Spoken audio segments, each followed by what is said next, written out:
ఓం శ్రీ పరమాత్మనే నమః.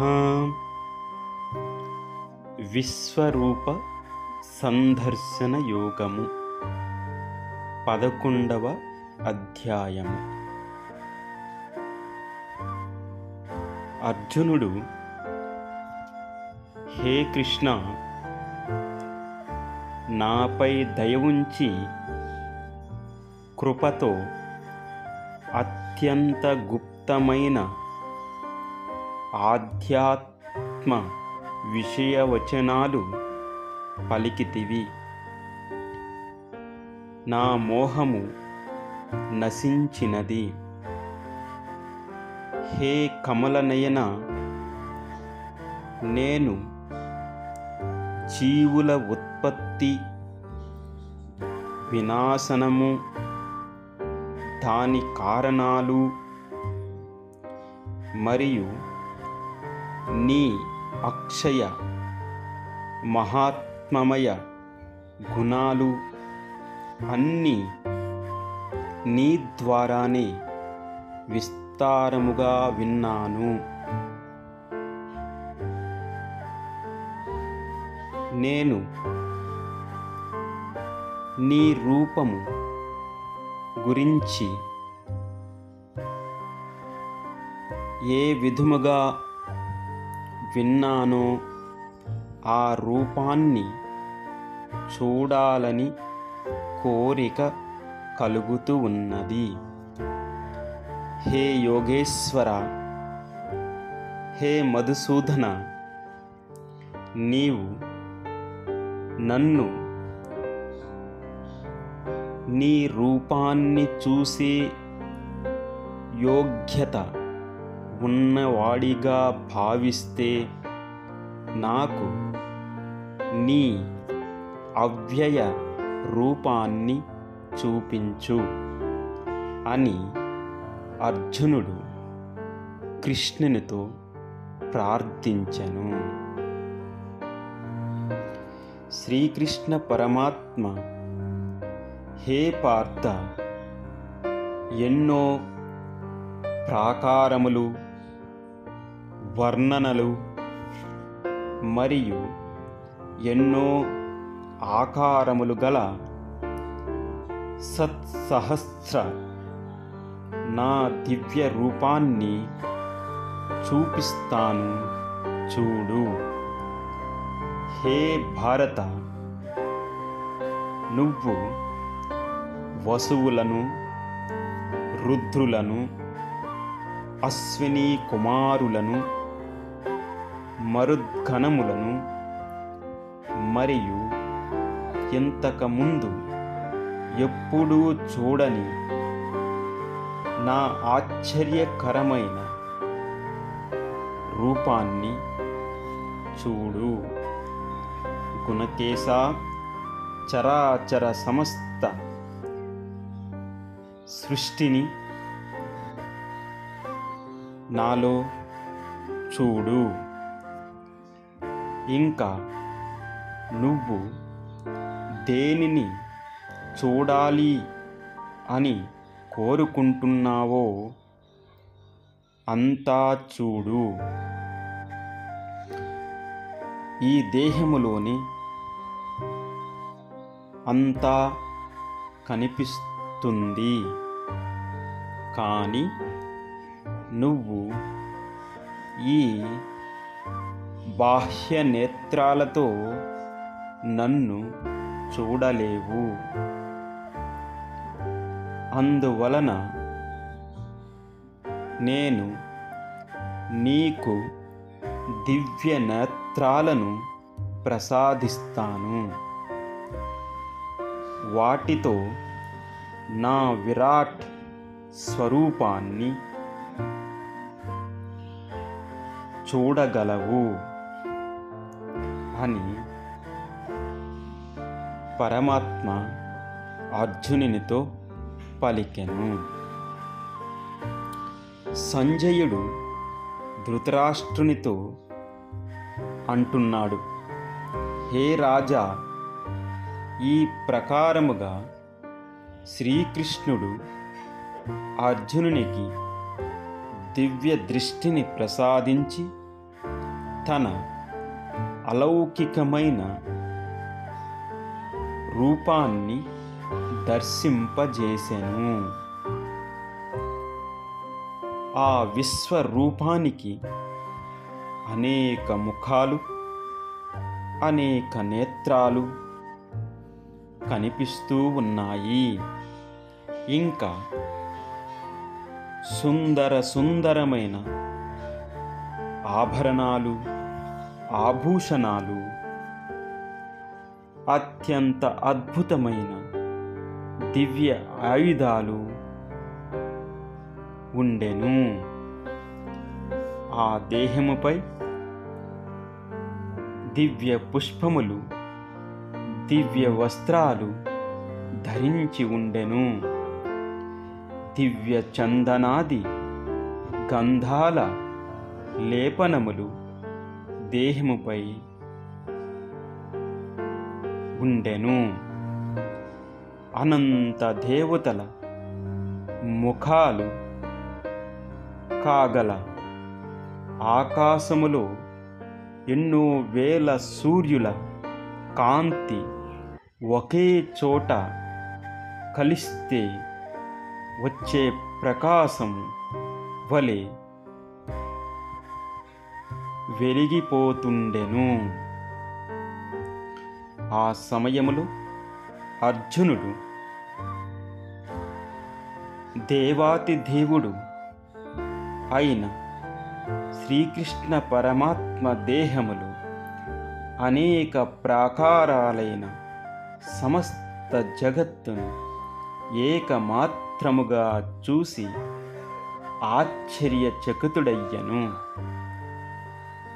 అతని శరీరం రోమాంచితమై పులకరించెను. భక్తితో భయముతో తన శిరస్సు వంచి సాష్టాంగ నమస్కారము చేస్తూ ఈ విధముగా పలికెను. హే దేవా, మీ యొక్క ఈ దేహములు భిన్న భిన్న ప్రాణుల దేహాలు కోకొల్లలుగా ఉన్నాయి. కమలాసనములో కూర్చున్న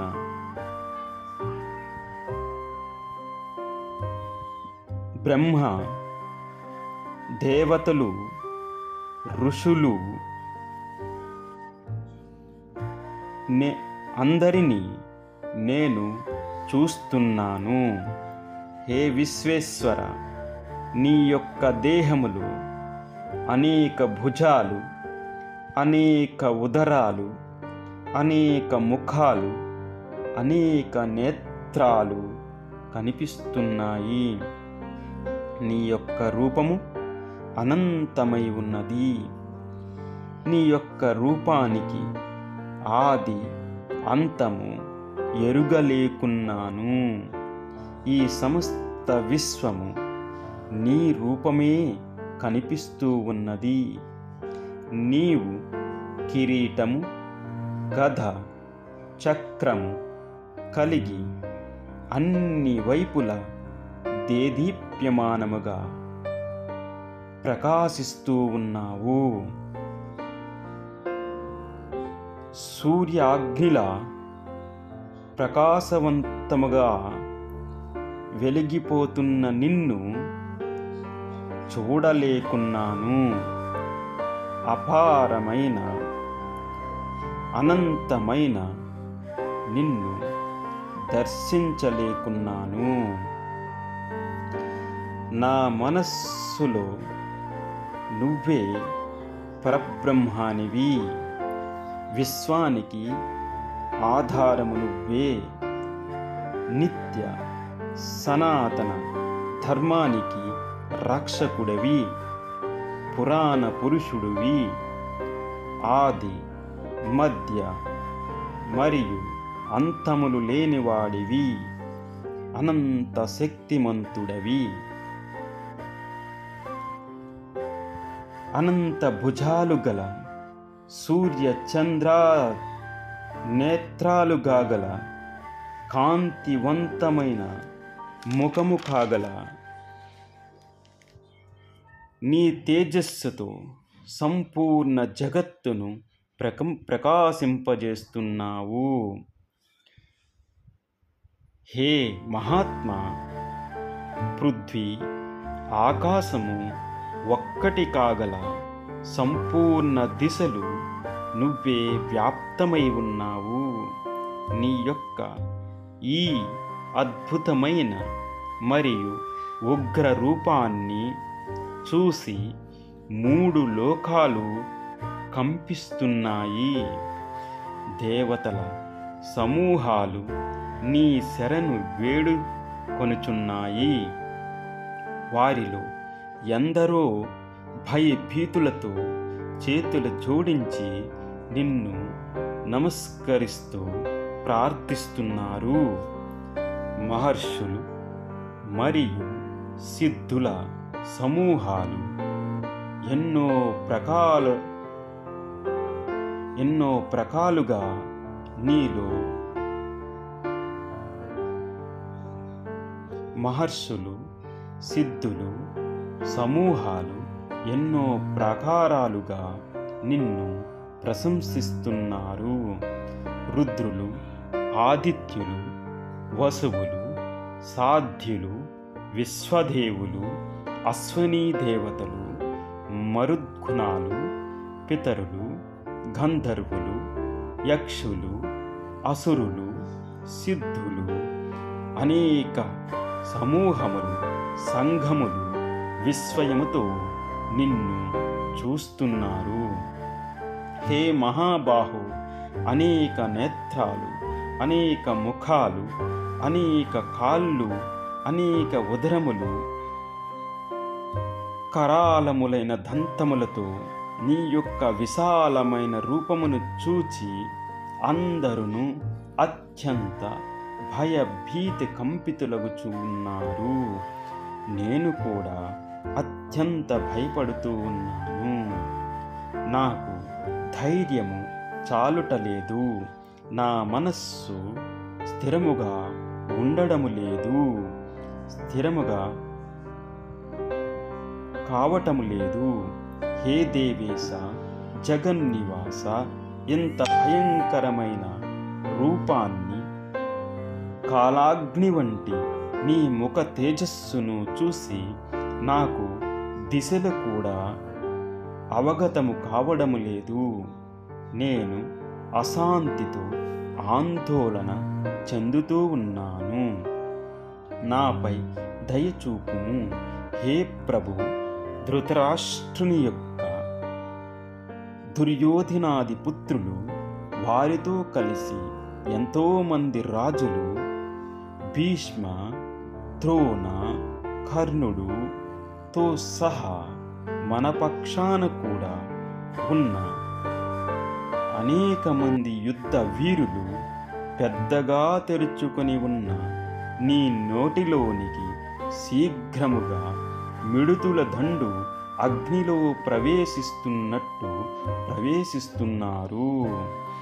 నీ పెద్ద పెద్ద కోరల మధ్య ఇరుక్కొని నలిగిపోతున్నారు. ఎన్నో నదులు ఒకేసారి సముద్రములో కలిసినట్టుగా ఎన్నో వేల మంది వీరులు నీ యొక్క ప్రజ్వలితమైన ముఖములో ప్రవేశిస్తూ ఉన్నారు. హే విష్ణు, నీ నోటితో వీరులను నమిలి వారి రక్తాన్ని త్రాగుతూ నీ పెదాలు చప్పరిస్తూ ఉన్నావు. హే దేవేశ్వర, నీకు నమస్కరిస్తున్నాను. నాపై ప్రసన్నుడవు కమ్ము. హే జగత్కర్త, ఆదిపురుష, నిన్ను తెలుసుకోవడానికి నేను ఇష్టాన్ని చూపించిన నీ భయంకర రూపము నాకు అర్థము కావడము లేదు. ఈ సమయమున నీ రూపము ఏమిటి, నీవు చేయగల కార్యము నాకు విశదపరచుము అని అర్జునుడు పలికెను. శ్రీ భగవానుడు, హే అర్జున, ఇప్పుడు నేను ఈ లోకములను నాశనం చేసే ఉగ్ర కాల రూపాన్ని పొంది ఉన్నాను. సమస్త లోకాలను సంహారము చేయుటకై వచ్చి ఉన్నాను. నువ్వు యుద్ధము చెయ్యకపోయినా ఈ వీరులు ఎవ్వరు బ్రతికి మిగిలి ఉండరు. అందుకే నువ్వు యుద్ధము చెయ్యి, నిమిత్తమాత్రుడవై శత్రువులను జయించి కీర్తిని, రాజ్యాన్ని పొందుము అని శ్రీకృష్ణ పరమాత్మ అర్జునునకు తెలిపెను. తరువాత శ్లోకాలు రేపు విందాం. జై శ్రీకృష్ణ.